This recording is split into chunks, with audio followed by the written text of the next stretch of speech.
O deserto respira, não com pulmões, mas com vento. Não com vida, mas com algo mais antigo, algo que existia antes dos homens aprenderem a dar nomes às coisas. Nas colinas secas de Belém, onde o sol não nasce, ele explode, rasgando o horizonte como uma ferida aberta no céu. Um jovem pastor move-se entre as ovelhas com a leveza de quem conhece cada pedra, cada espinho, cada sombra que o deserto projeta. Davi é o menor dos filhos de Jessé, o esquecido, aquele cujo nome raramente é pronunciado nas refeições da família, aquele que come os restos depois que seus irmãos já se fartaram. Enquanto os filhos mais velhos treinam com espadas e escudos, preparando-se para as guerras que sempre ameaçam Israel como nuvens de tempestade no horizonte, ele permanece nos campos, guardando animais que balham sob o céu implacável, criaturas estúpidas que não sabem que morreriam sem ele. Suas mãos são calejadas, não pela empunhadura de uma lâmina de guerra, mas pelo cajado de madeira nodosa e pela funda de couro curtido que carrega amarrada na cintura. Uma arma simples que ele transformou em extensão de seu próprio corpo. O deserto é seu mestre silencioso, ensinando-lhe paciência quando o sol queima a pele até sangrar. Precisão quando a fome de um predador se aproxima nas sombras. E a linguagem secreta dos ventos que carregam cheiro de chuva ou de sangue.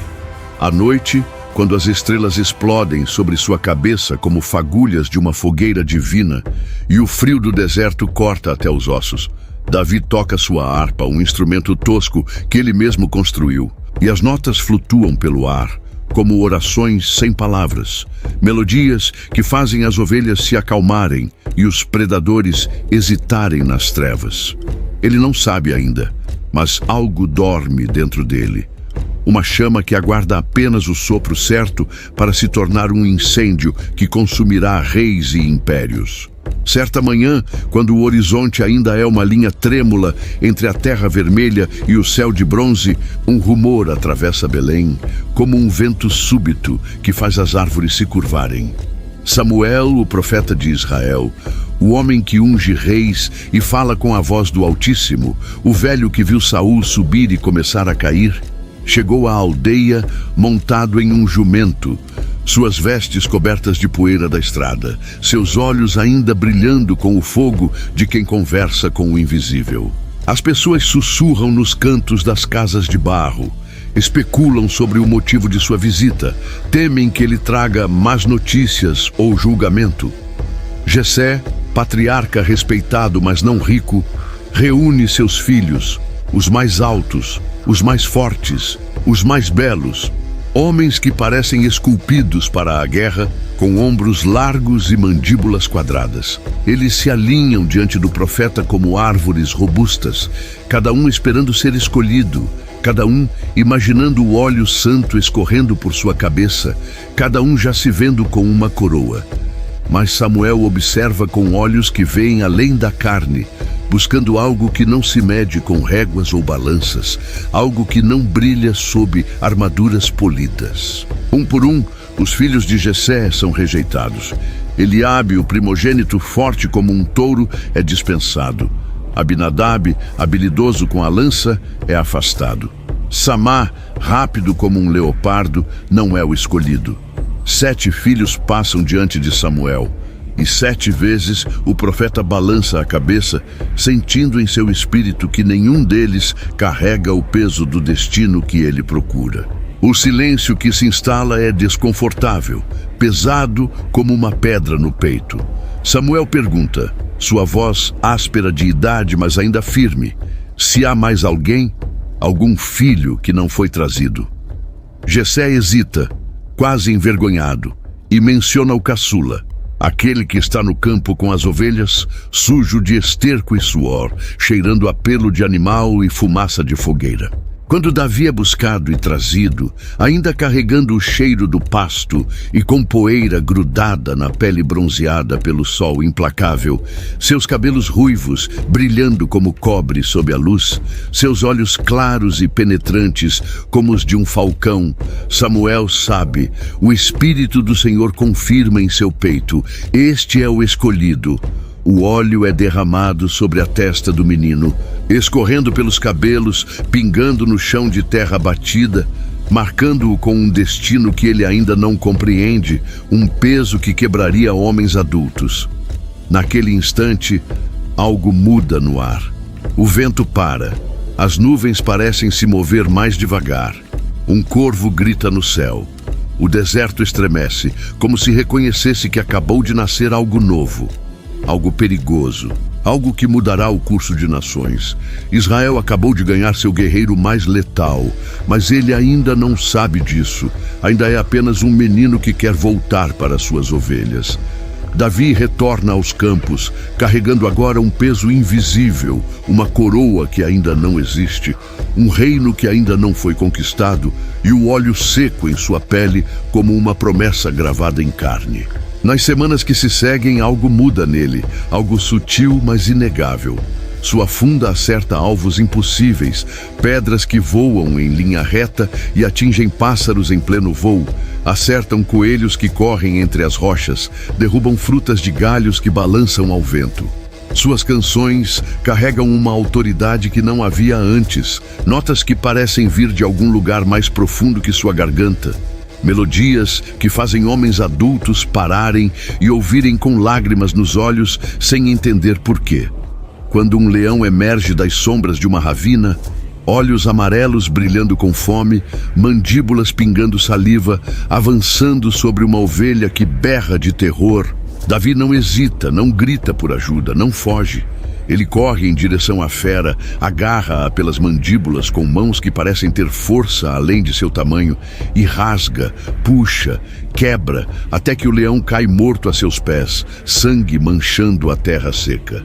Quando um urso, enorme e faminto, surge das montanhas procurando carne fácil, Davi o enfrenta com a mesma frieza assassina, matando-o com golpes precisos, sem medo, sem hesitação, como se matar predadores fosse tão natural quanto respirar.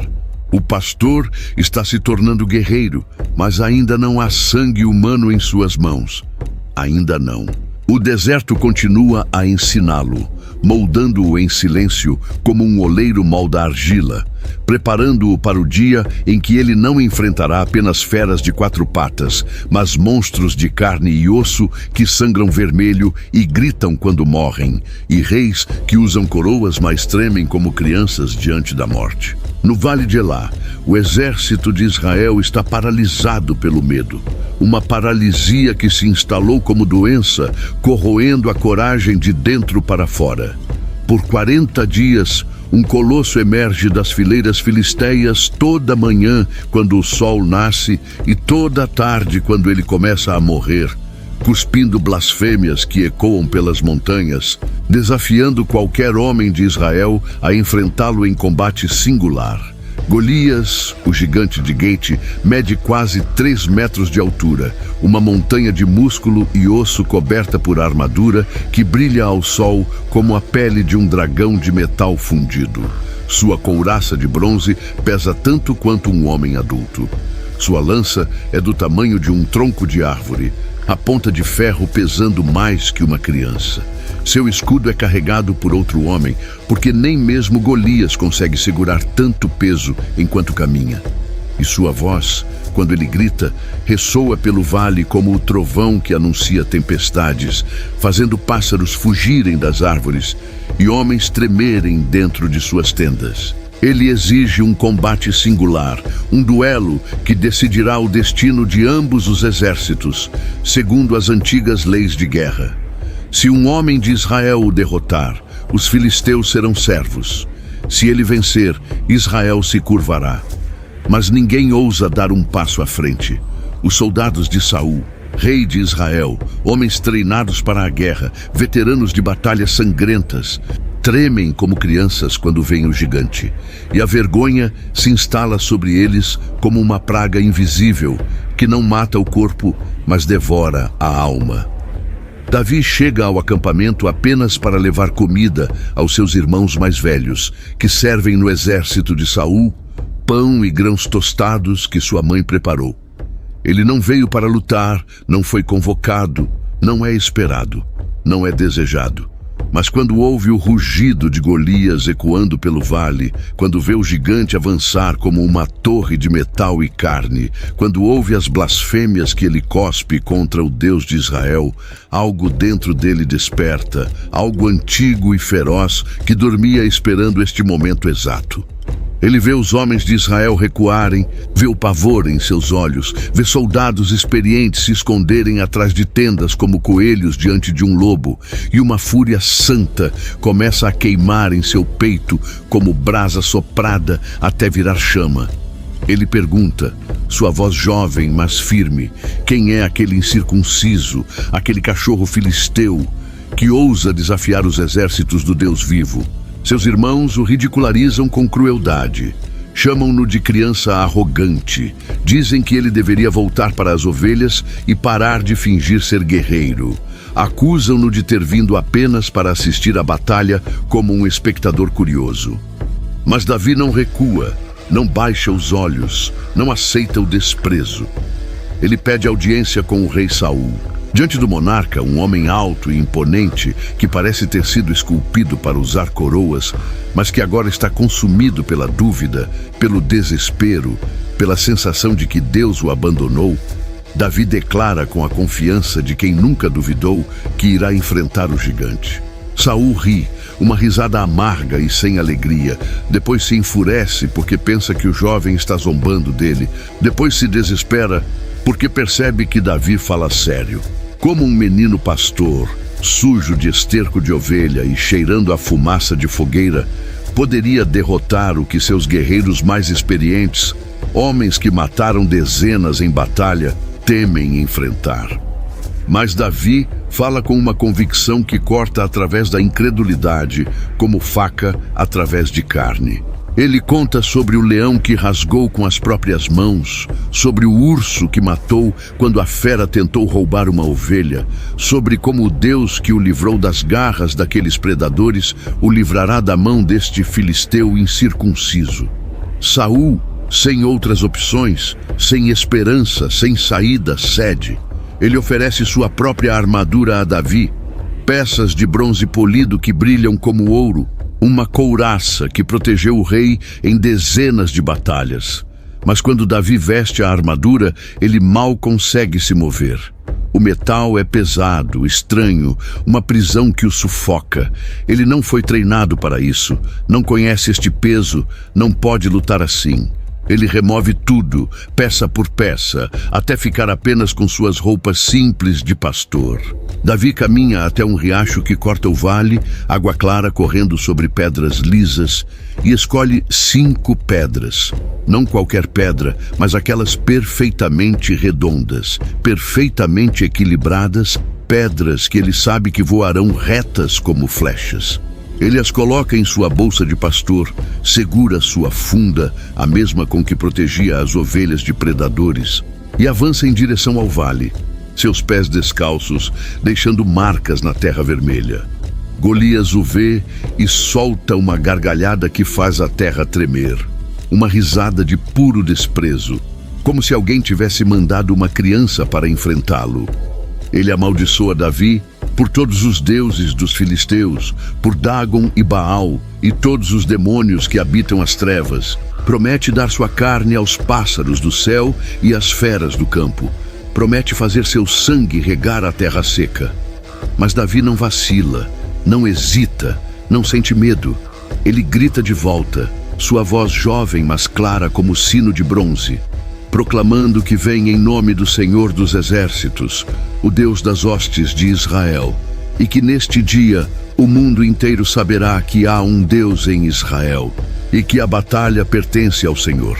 Os dois se aproximam. O gigante avança como uma montanha em movimento, cada passo fazendo o chão tremer, sua armadura tilintando como correntes.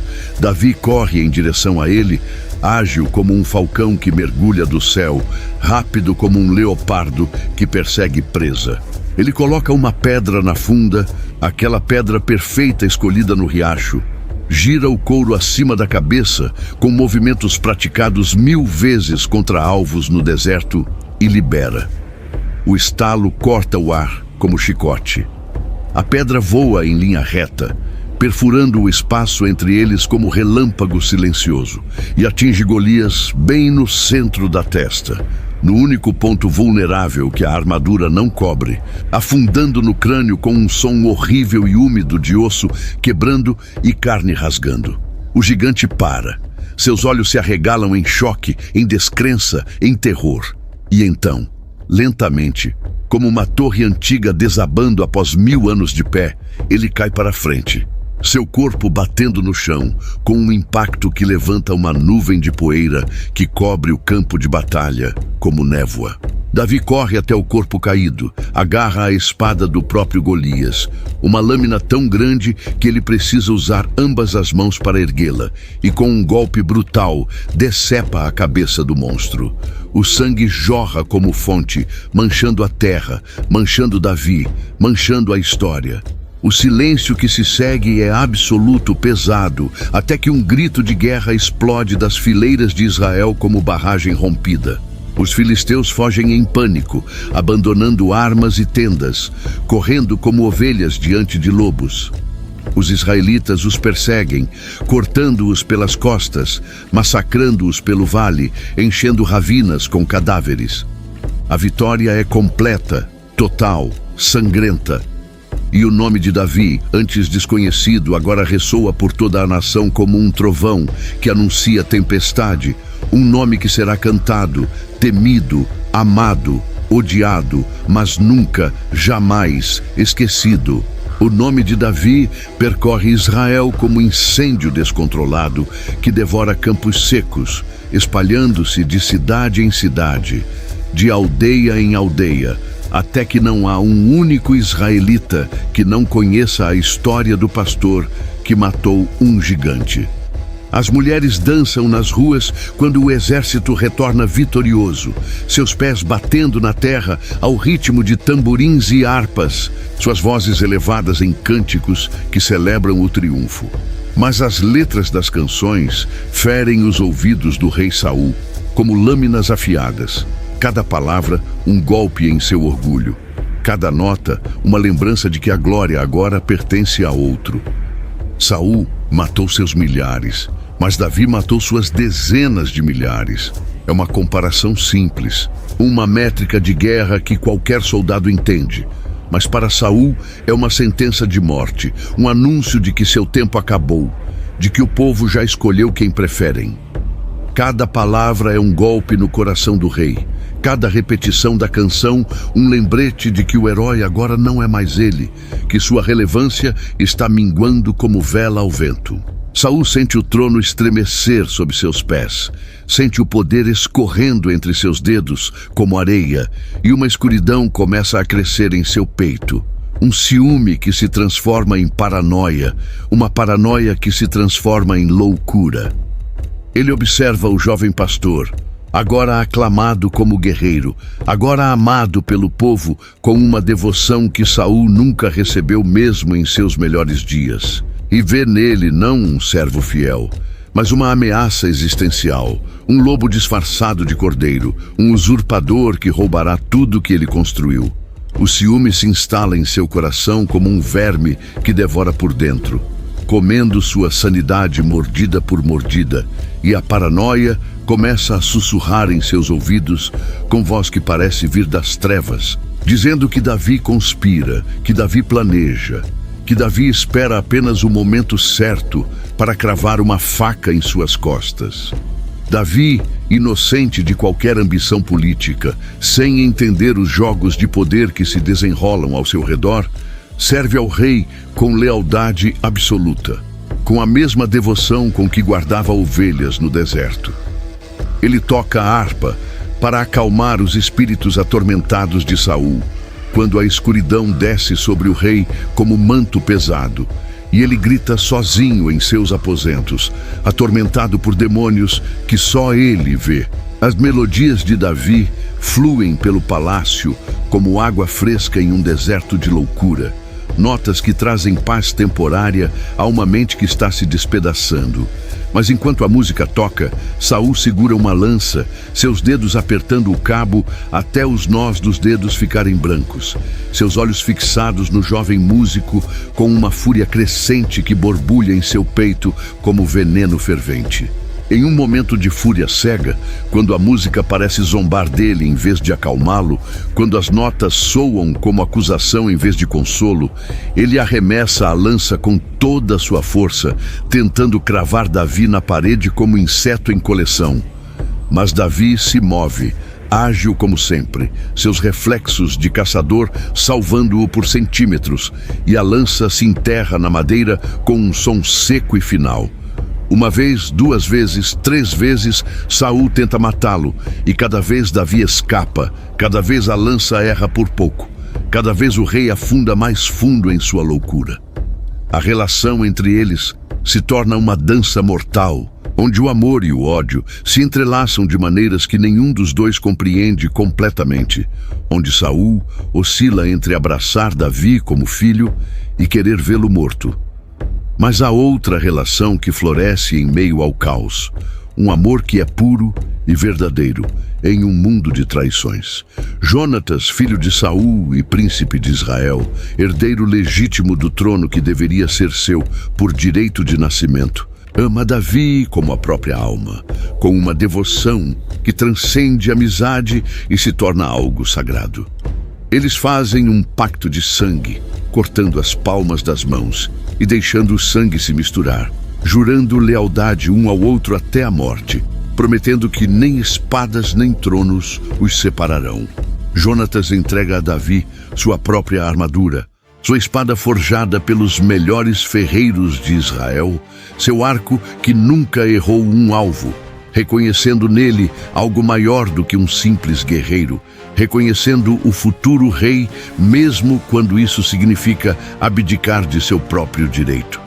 Mas esse amor coloca Jonatas em uma posição impossível, dividido entre o pai que o criou e que ele honra, e o amigo que ele sabe que será rei e que ele ama mais que a própria vida.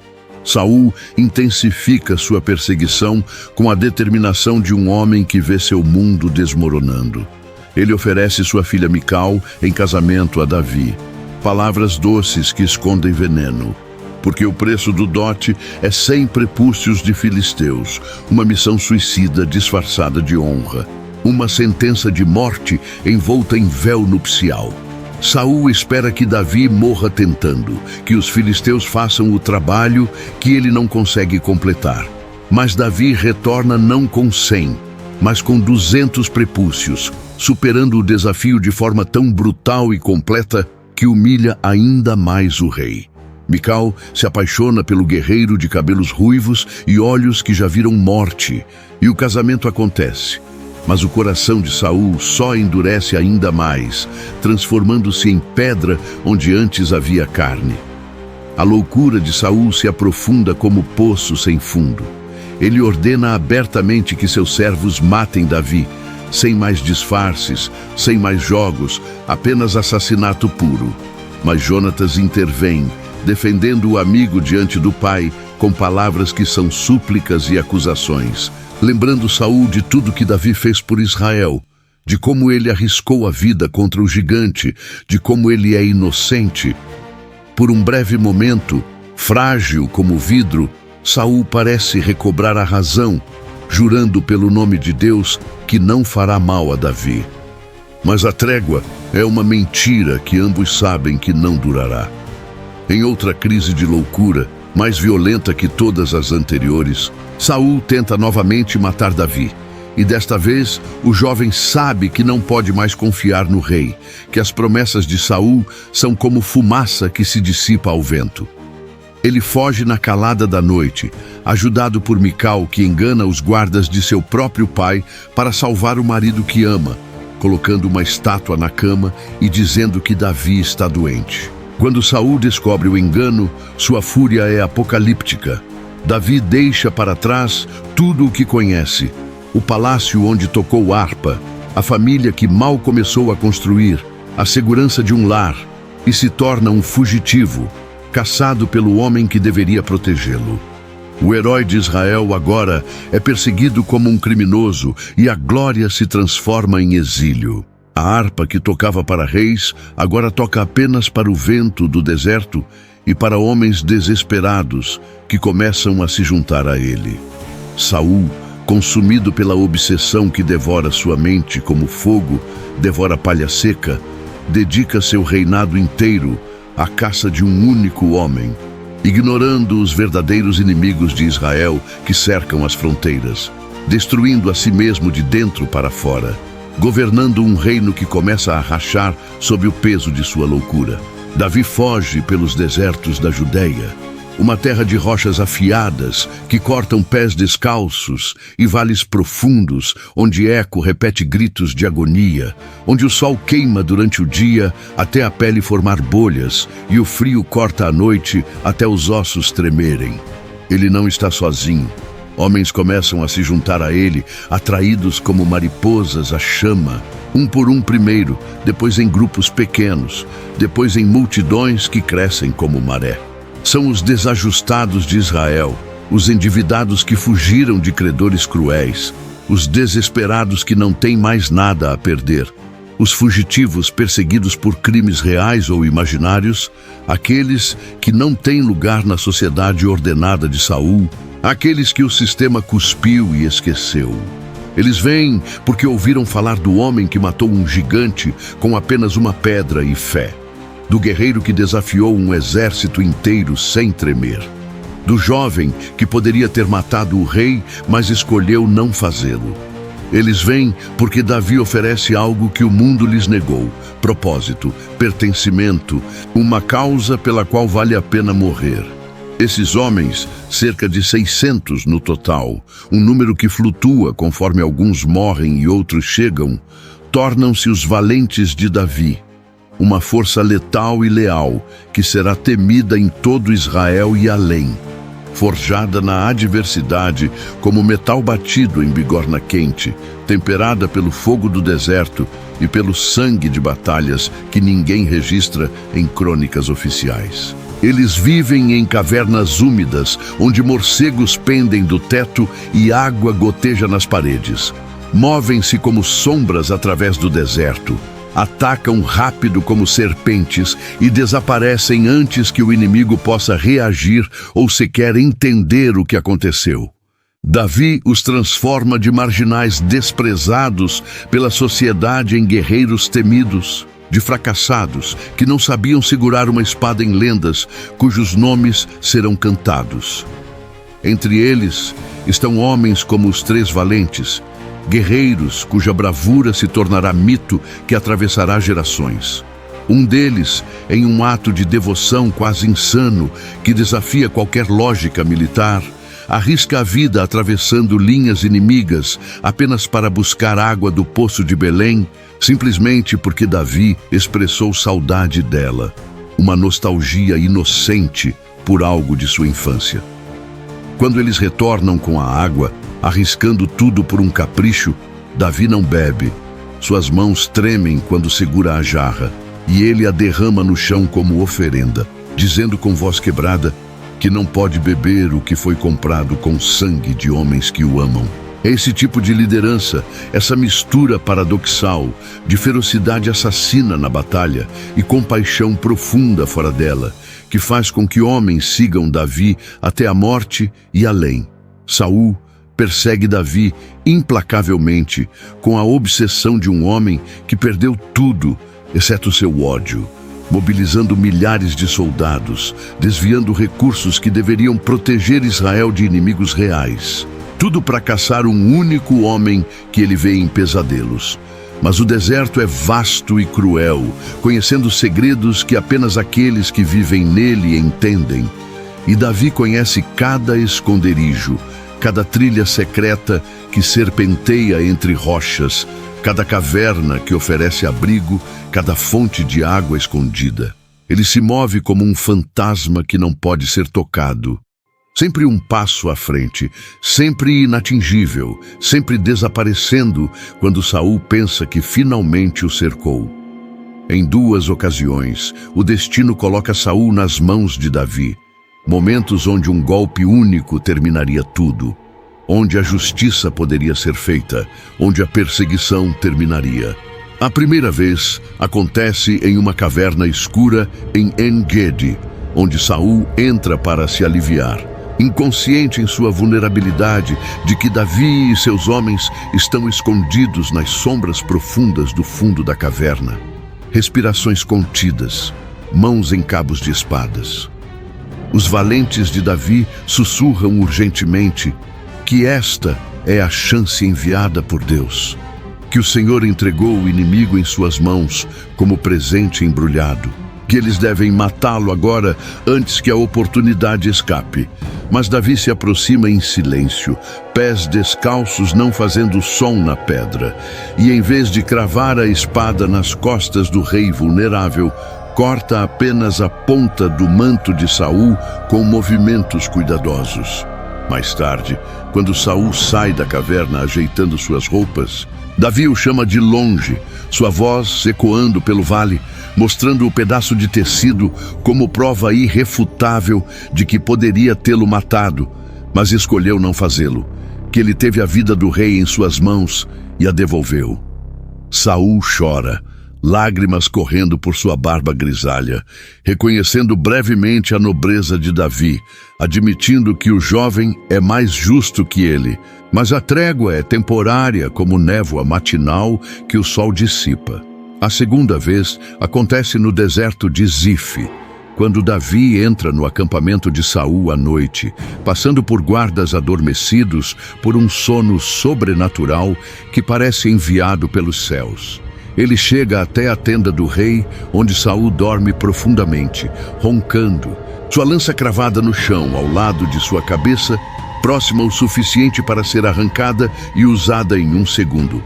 Abisai, um dos homens de Davi, sussurra que Deus entregou o inimigo novamente, que ele próprio cravará a lança e terminará isso com um único golpe. Mas Davi recusa, dizendo que não estenderá a mão contra o ungido do Senhor, que mesmo um rei louco e homicida carrega uma marca sagrada. Ele pega a lança e a jarra de água de Saul e sai silenciosamente. Mais uma vez, ele confronta Saul à distância segura, gritando através do vale, provando que poderia tê-lo matado, mostrando as evidências como acusação e perdão simultaneamente. E mais uma vez, Saul se arrepende com palavras que soam sinceras no momento, mas que ambos sabem são vazias como túmulos. Durante esses anos brutais de exílio que se estendem e sangram um no outro, Davi desenvolve uma reputação que se estende além das fronteiras de Israel como lenda sussurrada em mercados. Ele presta serviços a pequenas aldeias indefesas, protegendo-as de saqueadores que descem das montanhas como lobos famintos. Ele negocia com reis estrangeiros que o veem como peça útil em seus jogos de poder, até mesmo com Aques, rei filisteu de Gate, inimigos jurados de seu povo, buscando refúgio temporário quando Saul se torna implacável demais e o cerco aperta. É uma dança perigosa na borda da navalha, uma linha tênue entre sobrevivência inteligente e traição imperdoável.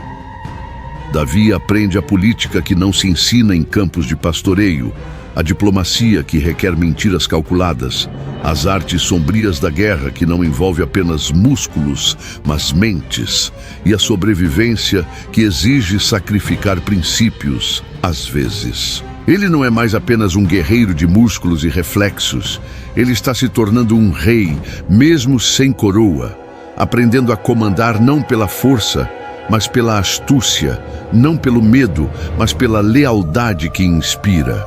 Mas o custo é alto, mais alto do que ouro ou sangue. Davi perde anos preciosos de sua vida, vivendo como um animal caçado que não pode parar de correr. Ele carrega o peso esmagador de centenas de vidas que dependem de cada decisão que toma, sabendo que um erro matará não apenas ele, mas todos que o seguiram. Ele vê amigos caírem em emboscadas, vê inocentes sofrerem porque o protegeram, vê o reino de Israel se despedaçar lentamente enquanto Saul desperdiça recursos perseguindo um fantasma em vez de governar. E em cada noite silenciosa, quando as estrelas brilham sobre o deserto frio e seus homens dormem ao redor de fogueiras moribundas, Davi se pergunta se o óleo que Samuel derramou sobre sua cabeça naquele dia distante em Belém foi uma bênção ou uma maldição disfarçada. Se ser escolhido por Deus significa apenas sofrer mais que os outros. Se o trono que lhe foi prometido vale todo esse sangue e lágrimas e anos perdidos correndo como coelho diante de cães de caça. A guerra entre Saul e os filisteus chega ao seu clímax sangrento e inevitável nas encostas do Monte Gilboa, onde o destino finalmente cobra sua dívida com juros de sangue. O exército de Israel é massacrado sem piedade, perseguido pelas forças filisteias superiores em número e organização como ovelhas diante de lobos que provaram sangue. Jonatas, o príncipe guerreiro que amou Davi mais que a própria vida, o amigo que sacrificou seu direito ao trono por lealdade, cai em combate com uma flecha atravessada em seu pescoço, seu sangue manchando a terra seca que ele jurou proteger, seus olhos se apagando enquanto ainda segura a espada. 2 de seus irmãos morrem ao seu lado, defendendo o pai que os levou para esta batalha suicida.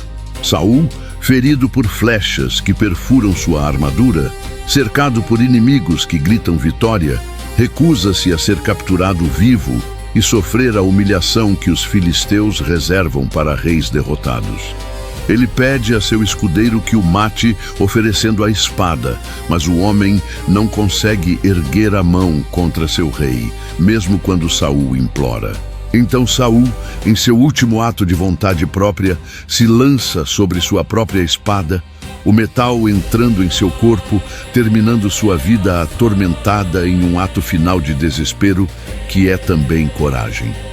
Os filisteus encontram o corpo quando a batalha termina, reconhecem o rei caído e, em celebração brutal, cortam a cabeça de Saul e pregam seu cadáver mutilado, junto com os corpos de seus filhos, nas muralhas de Bet-Sean, como troféu obsceno, deixando-os apodrecer sob o sol para que todos vejam o destino de quem desafia os senhores da planície costeira.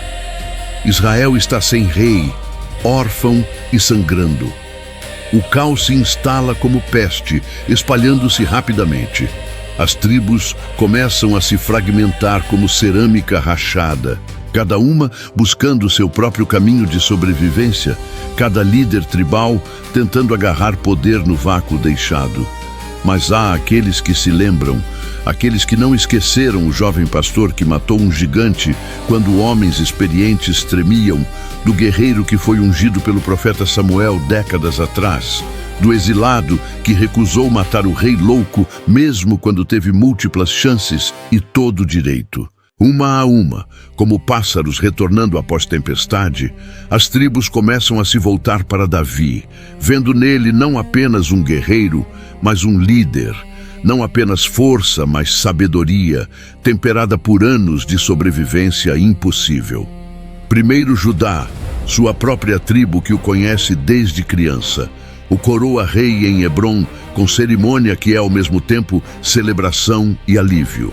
Mas o resto de Israel, as tribos do norte que não confiam em Judá e vice-versa, segue Isbosete, filho sobrevivente de Saul, um homem fraco instalado como rei fantoche pelo general Abner, que realmente puxa as cordas. Israel está dividido ao meio como corpo cortado por espada, e uma guerra civil começa a sangrar a nação que já está exaurida, irmão contra irmão, israelita matando israelita, enquanto inimigos ao redor observam e esperam. Davi não busca o conflito com entusiasmo, não deseja mais sangue israelita derramado, mas também não o evita quando vem até ele, porque sabe que só haverá paz quando houver um único rei. Seus valentes lutam com a ferocidade de homens que não têm nada a perder e tudo a provar. Homens que seguiram Davi através do deserto e do inferno e não vão parar agora. Batalha após batalha, escaramuça após escaramuça, a força de Davi cresce como maré enchendo, enquanto a de Isbosete enfraquece e míngua. Abner, general experiente que não é tolo, percebendo que está do lado perdedor de uma guerra que não pode vencer, tenta mudar de lado em negociação secreta, oferecendo entregar o norte a Davi em troca de posição e poder. Mas Joabe, general implacável de Davi, o assassina em vingança pessoal por um irmão morto em batalha anterior, cravando uma faca em suas costelas durante uma reunião que deveria ser segura. Isbosete é assassinado por seus próprios homens enquanto dorme em sua cama ao meio-dia. Dois capitães que pensam estar fazendo favor a Davi, que cortam a cabeça do rei fraco e a trazem a Hebrom esperando recompensa e elogios. Mas Davi, horrorizado pela traição covarde, os executa publicamente por matarem um rei inocente que dormia, mandando cortar suas mãos e pés e pendurar os corpos como aviso de que honra ainda significa algo. Finalmente, após anos de divisão sangrenta, as tribos de Israel se reúnem em assembleia solene e ungem Davi como rei sobre toda a nação unificada, derramando óleo em sua cabeça pela segunda vez. Ele tem 30 anos, ainda jovem, mas já carregando cicatrizes de 2 vidas inteiras. O pastor se tornou rei através de fogo e sangue. O exilado que vivia em cavernas se tornou governante de palácios. O caçado se tornou caçador. Sua primeira ação como rei unificado é ousada e brilhante, um golpe estratégico que define seu reinado. Jerusalém, a cidade-fortaleza dos Jebuseus, construída em colina íngreme, considerada inexpugnável por todos os especialistas militares, torna-se seu alvo. Os Jebuseus zombam dele das muralhas, gritando insultos, dizendo que até os cegos e coxos poderiam defender suas muralhas contra qualquer exército. Mas Davi, que sobreviveu no deserto estudando terreno e fraquezas, encontra um caminho secreto que ninguém mais viu, um túnel de água que leva ao coração da cidade como veia escondida. Seus homens escalam através do túnel estreito e escuro, emergem dentro das muralhas, atacam de dentro enquanto outros atacam de fora, e Jerusalém cai em uma única noite sangrenta. Davi a transforma em sua capital, renomeando-a Cidade de Davi, um lugar neutro que não pertence a nenhuma tribo específica, mas a todo Israel, eliminando ciúmes tribais antigos. Ele traz a Arca da Aliança para Jerusalém em uma procissão triunfal que dura dias, dançando diante dela com tanta alegria selvagem e abandono que sua esposa Mical o despreza, achando indigno de um rei. Mas Davi não se importa com dignidade falsa, celebrando diante de Deus como celebrou quando era pastor. Ele está construindo algo maior do que ele mesmo, um reino que unirá as tribos dispersas e briguentas em uma nação única e poderosa. Sob sua liderança firme e visionária, Israel prospera como nunca prosperou. Ele subjuga os filisteus finalmente, quebrando o poder que aterrorizou Israel por gerações. Ele esmaga os moabitas sem piedade, derrota os amonitas em cerco brutal, conquista os arameus que pensavam estar seguros ao norte. Seu império se estende das fronteiras do Egito ao sul até o rio Eufrates ao norte, um território vasto que nenhum israelita antes sonhou controlar.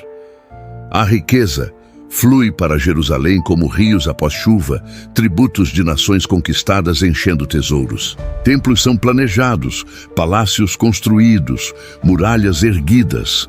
Alianças são forjadas com reinos distantes através de casamentos e tratados. Davi, o rei guerreiro poeta, está no auge absoluto de seu poder, comandando exércitos que ninguém ousa desafiar. Mas o trono pesa mais do que ele imaginava. As paredes do palácio de cedro começam a sufocá-lo como prisão dourada.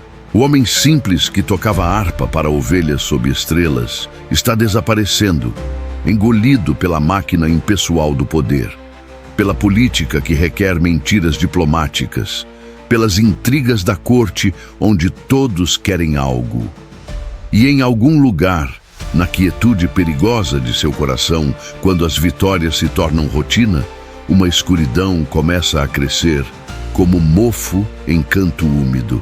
Uma sombra que nenhuma vitória militar pode dissipar. Um vazio que nenhuma conquista pode preencher.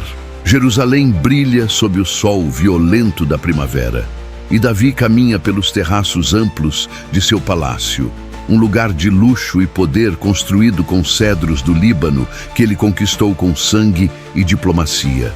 Mas nesta tarde quente, ele não está pensando em guerras ou conquistas que adicionem mais território ao mapa. Ele está inquieto, vazio apesar de toda a sua glória acumulada, sentindo um tédio perigoso que corrói homens poderosos. Seus exércitos estão no campo de batalha distante, liderados por Joabe, competente e brutal, sitiando a cidade de Rabá dos Amonitas em campanha que durará meses. Mas Davi ficou para trás pela primeira vez em décadas, alegando que reis não precisam mais liderar toda a batalha pessoalmente.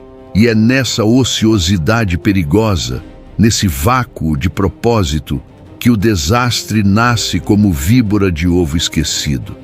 Do terraço alto, enquanto caminha sem destino no fim de tarde, ele vê uma mulher se banhando em uma casa próxima, água escorrendo por sua pele sob o sol poente. Betsabá. Ela é bela de uma forma que faz o mundo ao redor desaparecer, que faz anos de autodisciplina evaporarem, que desperta algo primitivo que ele pensava ter controlado. Davi pergunta a um servo quem ela é, esperando talvez que seja solteira, que esteja disponível. A resposta deveria ter sido suficiente para detê-lo como muralha intransponível. Ela é Betsabá, filha de Eliã, esposa de Urias o Heteu, um de seus soldados mais leais e corajosos, um dos 30 valentes que arriscaram a vida por ele incontáveis vezes, um homem que está neste momento arriscando a vida sitiando Rabá, enquanto Davi cobiça sua esposa. Mas Davi não se detém, não recua, não resiste. Ele a manda chamar com autoridade de rei que não aceita recusa. Ela vem, porque reis não fazem pedidos, mas dão ordens. Eles se deitam juntos naquela tarde, corpos suados no calor, um ato rápido e impulsivo alimentado por luxúria que queima como febre e pela sensação embriagadora de que ele, como rei absoluto, pode ter o que quiser, que não há limites para seu poder, mas o desejo passa rapidamente como sempre passa, deixando apenas suor frio e enjoo. E o que fica é o silêncio pesado da culpa que se instala como névoa venenosa. Semanas depois, quando Davi já tentou esquecer, enterrar o pecado sob pilhas de trabalho administrativo, Betsabá manda notícias através de mensageiro discreto. 3 palavras que fazem o coração de Davi gelar e o mundo estremecer. Estou grávida. O pânico se instala como garra, apertando garganta. Davi, o homem que enfrentou gigantes sem tremer, que dormiu em cavernas cercado por inimigos, que construiu um império com as mãos nuas, agora treme diante das consequências de sua própria escolha estúpida, diante de um problema que não pode ser resolvido com espada ou estratégia militar. Ele trama para encobrir o pecado como criminoso comum, seu cérebro trabalhando em overdrive, procurando saída. Ele manda chamar Urias de volta do campo de batalha, com desculpa transparente de querer notícias da guerra, esperando que o soldado durma com sua esposa durante a licença e assim acredite que o filho que nascerá é seu. Um engano simples que salvará a honra de todos. Mas Urias, leal e honrado de forma que envergonha Davi, recusa-se a desfrutar do conforto de sua casa e da cama de sua esposa, enquanto seus companheiros de armas estão dormindo em tendas no campo de batalha, comendo rações duras e enfrentando morte. Ele dorme à porta do palácio, ao lado dos servos e guardas, em solidariedade com irmãos de armas distantes. Davi tenta novamente com desespero crescente, convidando Urias para jantar, embriagando-o com vinho forte até o soldado mal conseguir ficar de pé, pensando que álcool quebrará sua resolução moral. Mas mesmo bêbado, Urias permanece firme em seus princípios, dormindo novamente com os servos em vez de ir para casa. Desesperado, vendo que não há saída honrosa, Davi toma uma decisão que o marcará para sempre como assassino, que destruirá qualquer ilusão de que ele é diferente de outros reis corruptos. Ele escreve uma carta a Joabe, suas mãos tremendo enquanto forma as palavras, ordenando que Urias seja colocado na linha de frente da batalha mais feroz, onde os amonitas são mais fortes, e que então os soldados recuem estrategicamente, deixando-o isolado para morrer sozinho sob chuva de flechas. E em crueldade adicional, que é quase cômica em sua maldade, ele faz Urias entregar pessoalmente a própria sentença de morte, carregando a carta selada sem saber que carrega ordens de seu assassinato. Joabe obedece sem questionar, porque generais não questionam reis, e porque uma morte a mais ou a menos não significa nada em guerra. Urias é colocado no ponto mais perigoso do cerco, luta com bravura como sempre lutou, e quando a ordem de recuar vem, ele fica sozinho enfrentando dezenas. Ele morre coberto de flechas, corpo caindo nas muralhas de Rabá, mais uma vítima da ambição e luxúria de homens poderosos. Betsabá chora seu marido com lamento tradicional que dura dias, rasgando roupas e cobrindo o cabelo com cinzas. Após o período de luto socialmente aceitável, Davi a toma como esposa em cerimônia que parece respeitável para observadores externos. O segredo parece seguro, enterrado sob camadas de mentiras e morte. Mas Deus não está em silêncio, não está cego. O profeta Natã chega ao palácio sem aviso, seus olhos queimando com fogo de quem carrega a mensagem divina. Ele conta a Davi uma história aparentemente simples sobre dois homens, um rico com rebanhos incontáveis, outro pobre com apenas uma cordeirinha que ele ama como filha. Quando um viajante chega, o homem rico, em vez de matar uma de suas próprias ovelhas, rouba e mata a única cordeirinha do homem pobre para alimentar o hóspede.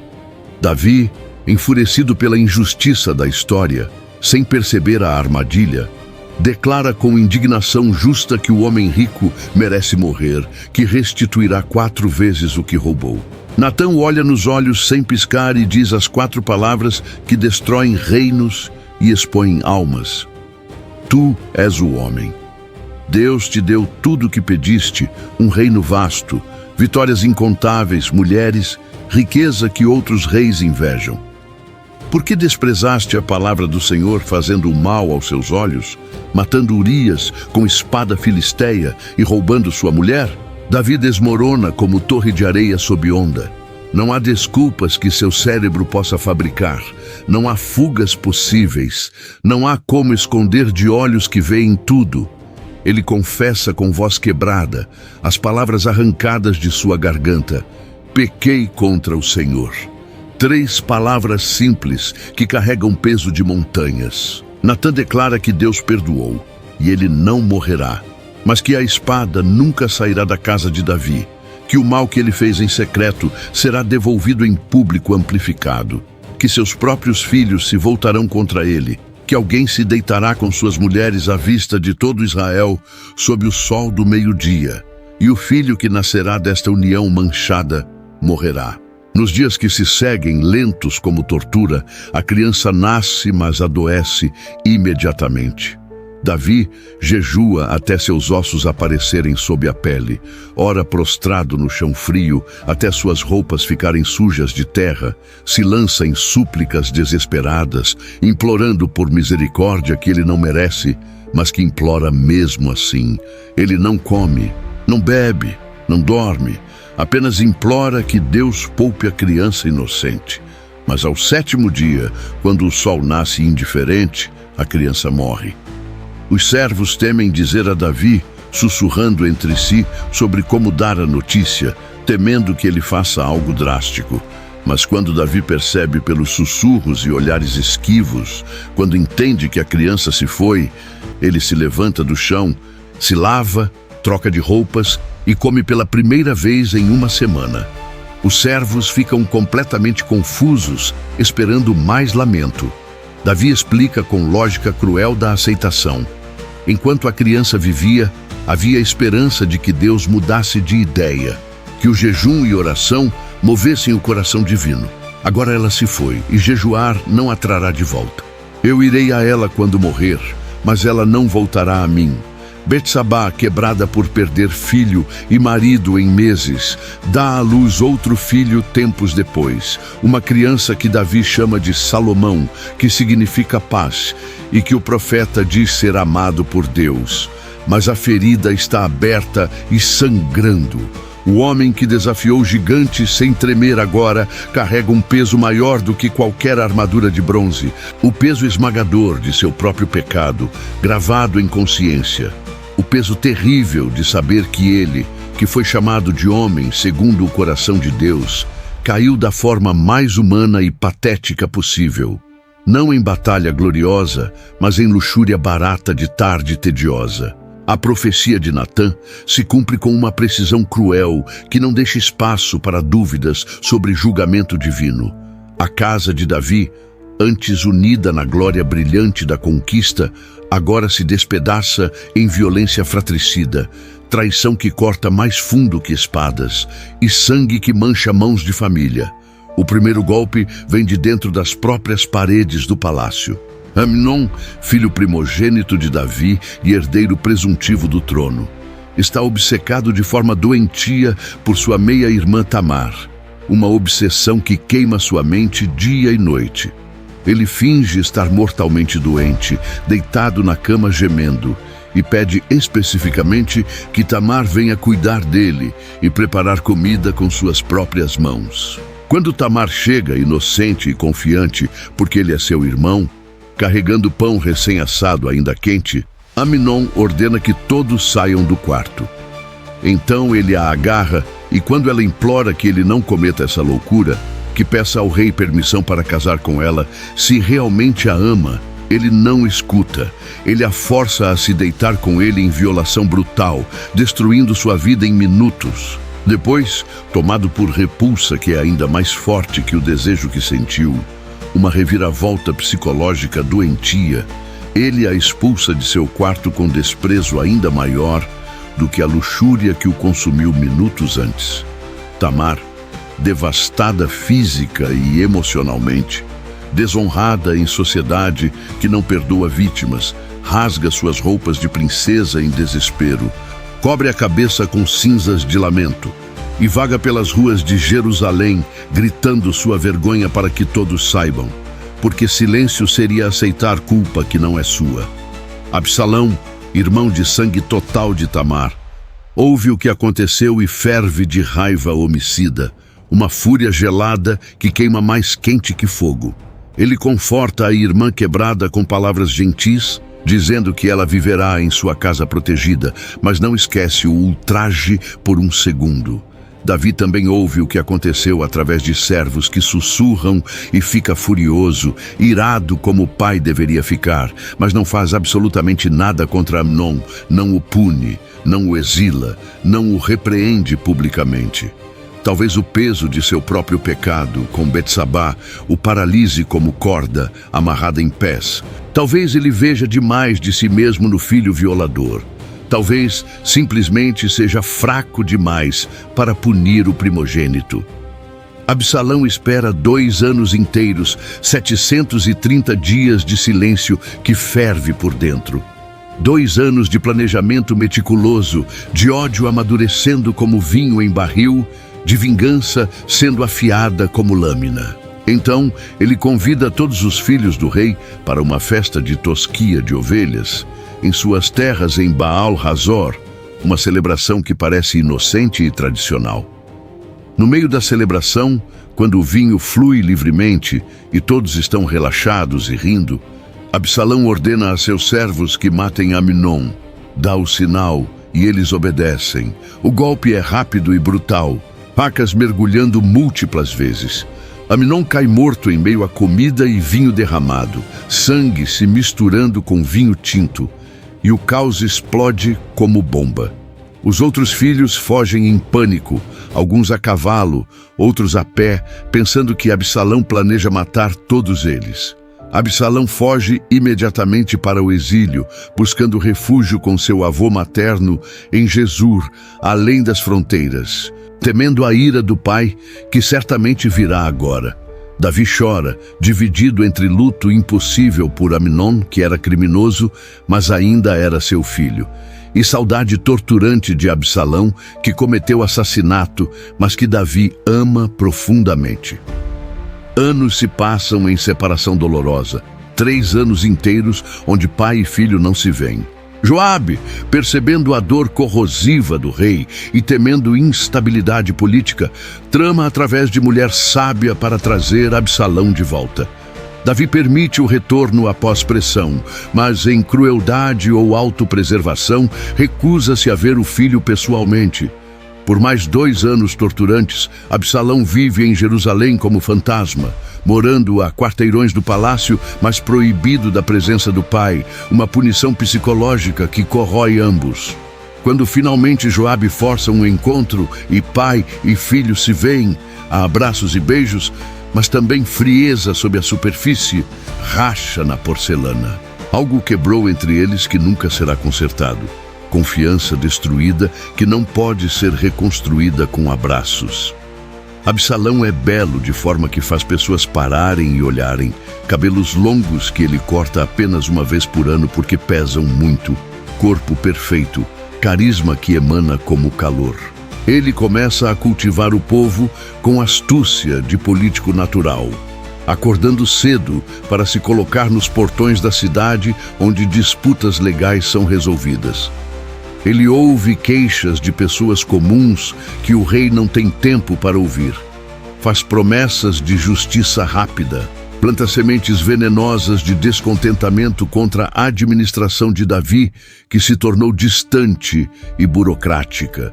Ele rouba os corações de Israel um por um, como ladrão que entra pela janela, construindo uma base de poder que Davi não percebe até que é tarde demais, porque está ocupado demais governando para ver conspiração crescendo sob seu nariz.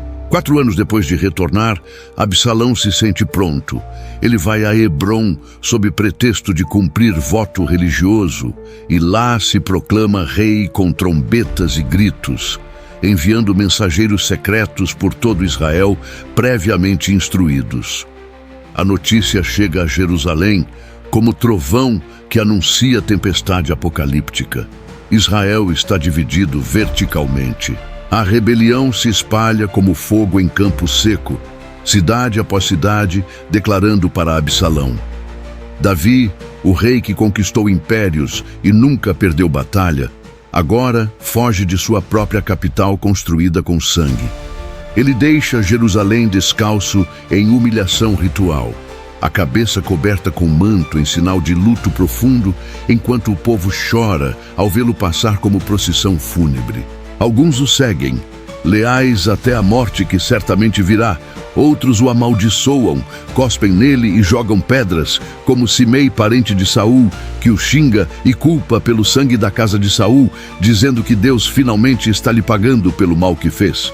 Joabe quer matar Simei imediatamente, espada já meio desembainhada, mas Davi o impede com mão cansada. Talvez ele mereça essas maldições todas. Talvez Deus esteja usando boca de Simei. Absalão entra em Jerusalém triunfante como conquistador, recebido por multidões que gritam seu nome. Ele comete o ato final de traição calculada que torna a reconciliação impossível. Seguindo o conselho de Aitofel, conselheiro que traiu Davi, ele arma uma tenda no terraço do palácio, o mesmo terraço onde Davi viu Betsabá, e se deita publicamente com as concubinas de Davi, à vista de todo Israel sob sol do meio-dia, cumprindo exatamente a profecia de Natã, de que o mal secreto de Davi seria exposto em público. É um golpe político brutal, destinado a tornar a ruptura irreversível, declaração de que não há volta. Mas Absalão comete erros fatais de jovem impaciente. Ele não persegue Davi imediatamente quando deveria, dando ao velho rei tempo precioso para reorganizar forças. Os valentes de Davi, guerreiros temperados por décadas de batalhas impossíveis e leais até os ossos, começam a se reagrupar como lobos velhos que sabem como matar. A guerra civil explode em todo Israel, irmão matando irmão, israelita degolando israelita, enquanto inimigos ao redor observam esperando que ambos se destruam. A batalha final acontece na floresta densa de Efraim, terreno que favorece guerrilha sobre números.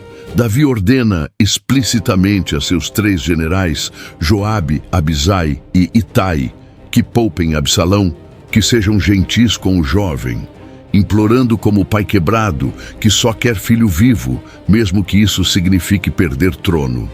Mas Joabe não obedece, nunca planejou obedecer, porque generais pensam em vitória, não em sentimentos. Durante a batalha caótica entre árvores, Absalão foge montado em mula quando percebe que está perdendo. Seus cabelos longos e belos, dos quais ele tanto se orgulhava, que eram sua marca registrada, ficam presos e emaranhados nos galhos baixos de um carvalho grande. A mula continua correndo e Absalão fica pendurado no ar, indefeso, oscilando entre o céu e a terra, incapaz de se libertar. Um soldado o encontra e corre para avisar Joabe em vez de matá-lo. Joabe, ignorando ordens diretas do rei sem hesitação, cavalga até lá e crava pessoalmente 3 dardos no coração, ainda batendo de Absalão, enquanto ele pende da árvore. 10 escudeiros cercam e terminam o trabalho com golpes múltiplos. O príncipe rebelde morre pendurado como criminoso comum e seus homens o enterram em uma cova profunda na floresta, cobrindo o corpo com um monte de pedras, como se tentassem enterrar a vergonha. Quando a notícia chega a Davi, através de mensageiros que correm rápido, ele se despedaça completamente.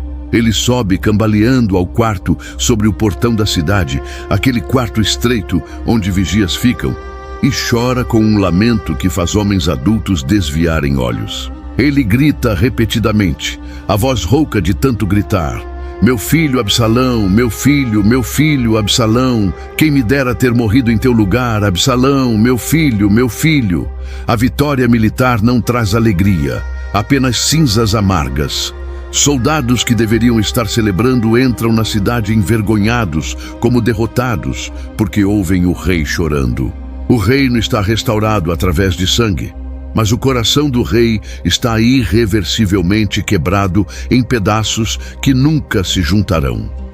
E a espada que foi prometida pelo profeta continua a cortar, mais profunda do que qualquer lâmina física de bronze ou ferro jamais poderia cortar, destruindo não corpo, mas alma. Jerusalém está finalmente em paz frágil. Mas Davi está cansado até os ossos, um cansaço que sono não cura. As cicatrizes cobrem seu corpo envelhecido como mapa detalhado de todas as batalhas que lutou ao longo de décadas, todos os erros terríveis que cometeu, todas as vidas que tirou com suas próprias mãos e todas as vidas preciosas que perdeu. Seus cabelos estão completamente brancos como neve no Monte Hermon. Suas mãos tremem, mesmo quando tenta segurá-las firmes, e o frio não o abandona nem sob as cobertas mais pesadas de lã que servos empilham sobre ele. Ele é um rei vitorioso no papel, um império vasto sob seu comando, que se estende por territórios que seus pais nem sonhavam. Mas internamente ele é um homem completamente quebrado, assombrado por fantasmas que não o deixam dormir mais do que algumas horas por noite. Ele se levanta antes do amanhecer, quando estrelas ainda brilham, e sobe lentamente ao terraço do palácio, aquele mesmo lugar maldito onde viu Betsabá pela primeira vez décadas atrás, o lugar onde seu filho Absalão cometeu sua traição pública brutal. Agora é apenas pedra fria e silêncio pesado. Ele olha para Jerusalém adormecida, a cidade que tomou com violência e astúcia, a capital que construiu pedra sobre pedra, e vê não apenas muralhas imponentes e casas de pedra, mas também os rostos daqueles que perdeu flutuando como névoa. Jonatas, seu irmão de alma que amou mais que qualquer mulher, caído em Gilboa, com flecha no pescoço. Absalão, seu filho rebelde de cabelos belos, pendurado em carvalho como criminoso. Aminon, o violador primogênito, morto em vingança merecida. Tamar, a filha desonrada e destruída vivendo em sombras. Urias, o leal soldado que ele assassinou por conveniência, que morreu sem saber por quê. Cada nome é um peso de chumbo pendurado em pescoço, cada memória uma ferida que nunca cicatrizou completamente, que supura quando ele pensa que finalmente sarou. Davi pega sua harpa velha, o instrumento tosco que o acompanhou desde os dias impossíveis de pastor, quando o mundo era simples, e seus dedos artríticos, agora rígidos e doloridos pela idade, percorrem as cordas com dificuldade. A música que sai é melancólica e carregada, uma oração sem palavras bonitas, um lamento que ecoa pela cidade adormecida como choro de viúva. Ele canta salmos que escreveu ao longo dos anos turbulentos, poemas nascidos no deserto quando fugia de Saul, na guerra quando matava inimigos, na caverna quando se escondia como animal, no trono quando governava milhões. Salmos de louvor explosivo e de desespero profundo, de fé inabalável e de dúvida corrosiva, de gratidão sincera e de lamento amargo. Eles são sua alma exposta e crua, sem filtros ou máscaras. O Senhor é meu pastor, nada me faltará. Ele me faz repousar em pastos verdejantes, guia-me por veredas de justiça. Essas palavras foram escritas quando ele ainda guardava ovelhas estúpidas, quando a vida era simples e previsível, e o futuro era apenas o próximo dia. Lave-me completamente da minha iniquidade e purifique-me do meu pecado, porque eu conheço minhas transgressões e meu pecado está sempre diante de mim. Essas palavras foram arrancadas de sua alma após Betsabá, após Urias, quando o peso da culpa ameaçava esmagá-lo fisicamente. Por que estás abatida, ó minha alma? E por que te perturbas dentro de mim? Espera em Deus, porque ainda o louvarei. Essas palavras foram escritas em seus momentos mais sombrios e desesperados, quando parecia que Deus havia se afastado permanentemente, quando o silêncio divino era mais alto e ensurdecedor do que qualquer grito humano. Davi contempla seu legado complicado com olhos que viram demais. Ele uniu Israel, que estava fragmentado, transformou tribos briguentas em nação. Ele derrotou sistematicamente todos os inimigos ao redor que ameaçavam seu povo por gerações. Ele estabeleceu uma dinastia que durará gerações e gerações, que produzirá reis até tempos distantes. Mas ele também derramou muito sangue. Rios de sangue que mancham memória, cometeu crimes terríveis que não podem ser desfeitos. Viu sua própria casa se devorar em violência fratricida que profecia prometeu.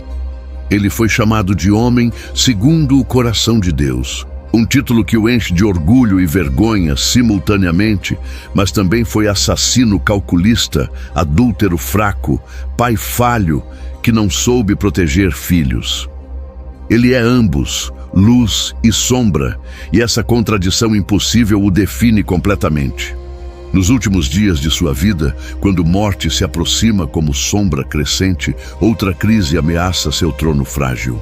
Adonias, outro de seus filhos sobreviventes, belo e ambicioso, tenta se proclamar rei sem a permissão ou conhecimento de Davi, reunindo apoio de Joabe e do sacerdote Abiatar. É uma repetição assustadora do pesadelo de Absalão, história se repetindo como maldição. Mas desta vez, avisado por Batseba e pelo profeta Natã, Davi age rapidamente apesar de fraqueza física. Ele ordena que Salomão, filho de Betsabá, nascido após a criança que morreu, seja ungido rei imediatamente em cerimônia pública. Salomão, o filho nascido do pecado mais terrível de Davi, o filho da redenção impossível, será quem continuará a linhagem. É uma escolha controversa que irritará muitos, mas Davi sabe que Salomão possui sabedoria além de anos, que ele construirá o templo magnífico que Davi sonhou, mas nunca pôde edificar, porque o profeta disse que mãos que derramaram muito sangue não podem construir casa para Deus. Davi reúne Salomão em audiência privada final e lhe dá suas últimas instruções com voz fraca. Ele fala sobre justiça que sustenta reinos, sobre seguir os mandamentos gravados em pedra, sobre ser forte quando pressões vierem, mas também fala, porque é político até o fim, sobre os velhos inimigos que precisam ser acertados para garantir estabilidade, sobre Joabe que matou homens inocentes em tempos de paz, sobre Simei que o amaldiçoou quando fugia de Absalão. Ele é um rei pragmático até o último suspiro, garantindo que seu sucessor herde um reino seguro e consolidado. Mas há também ternura inesperada nas palavras finais, o desejo sincero de um pai de que seu filho seja melhor do que ele foi, que não cometa os mesmos erros devastadores, que não carregue os mesmos pesos esmagadores que destruíram a alma de Davi pedaço por pedaço. Quando Davi finalmente se deita pela última vez em sua cama, sabendo que não levantará novamente, ele não está com medo da morte que se aproxima.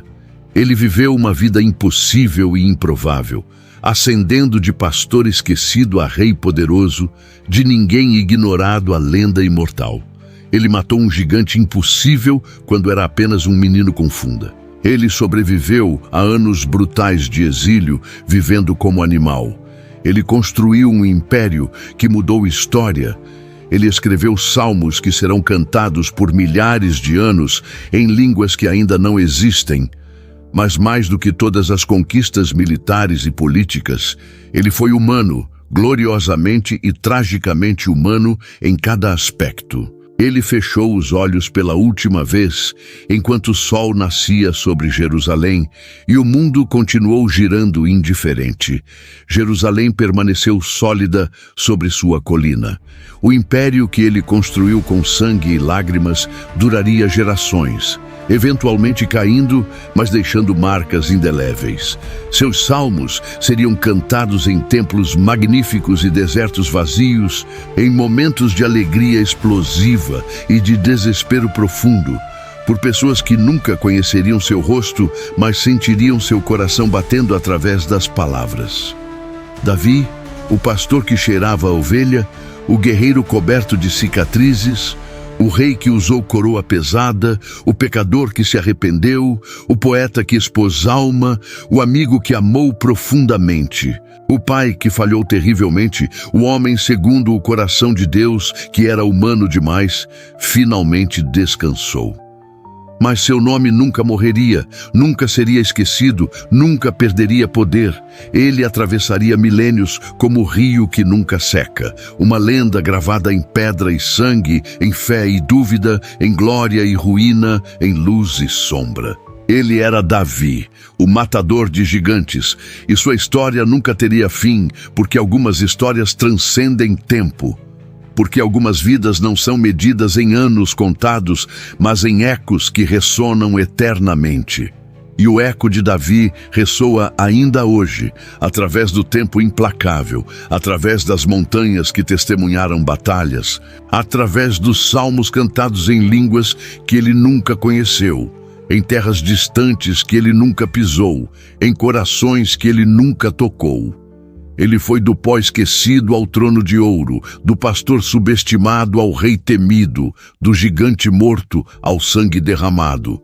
E nessa jornada impossível e brutal, através de pecado e redenção, através de vitória e derrota, através de amor e perda, ele se tornou eterno.